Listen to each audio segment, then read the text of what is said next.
New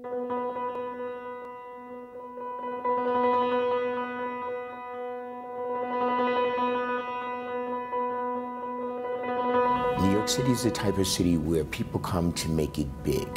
There's so many opportunities here. People want to make it, they want a glamorous life, they want a successful life, they want a chunk of the American dream, and they feel like this city has the opportunities, and it does.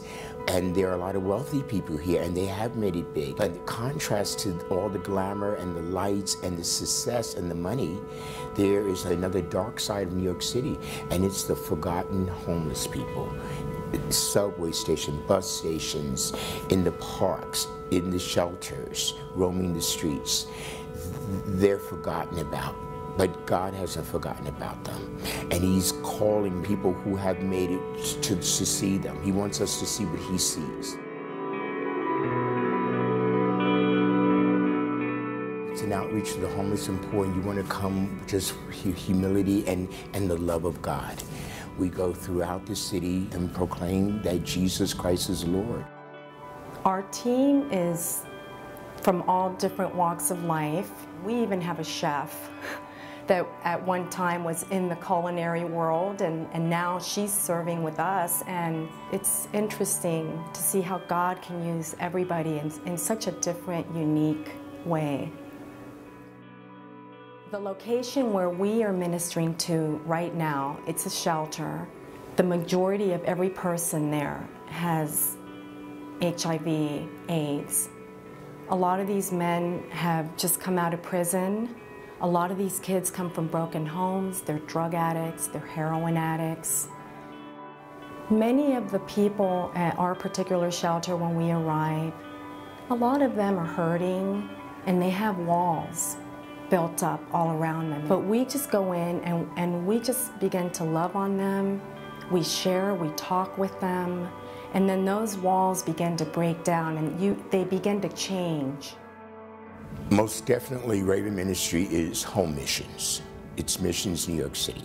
We are going into areas of this city where there are strongholds. People are dying, people are hurting, people are without hope, and they're looking for hope, and Jesus Christ is the hope, and that's what we proclaim to them. Now, having said that, you don't need special skills for this ministry, because God will use anyone who's available, who wants to be used and presents themselves. You don't need any skills, you don't need any talents, just a love for people and willingness to allow God to speak through you.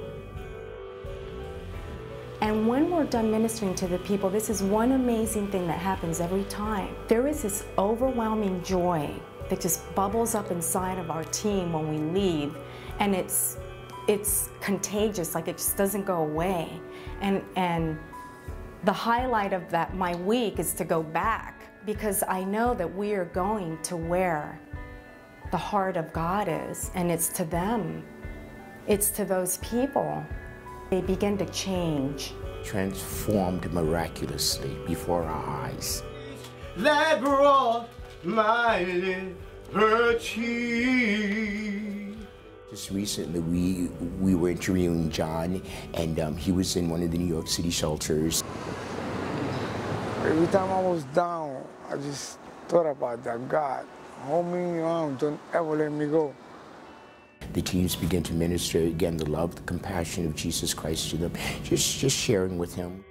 He saw the goodness of God, the genuine love that God had for him. And with that, he surrendered. He gave his heart to Jesus Christ wholeheartedly, and there was a total transformation. From that, he got an apartment.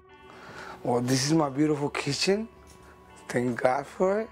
It's all God's, you know. This is not like, this is all being given to me because God made it possible. God can really do things like that for anybody.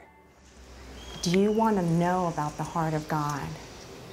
Because it's in this ministry is the heart of God. And it's reaching out to those that are lonely, that are desperate, that are hopeless, and have been rejected. And reaching out to those, you learn and you begin to embrace the heart of God, and it is an amazing experience. And if we don't do it, who will? Now is the time to come. Now is the time to join. Now is the time to say, God, I'll go. I'll share what you've done in my heart with someone else who's never heard this before, and you can do the same thing in their hearts.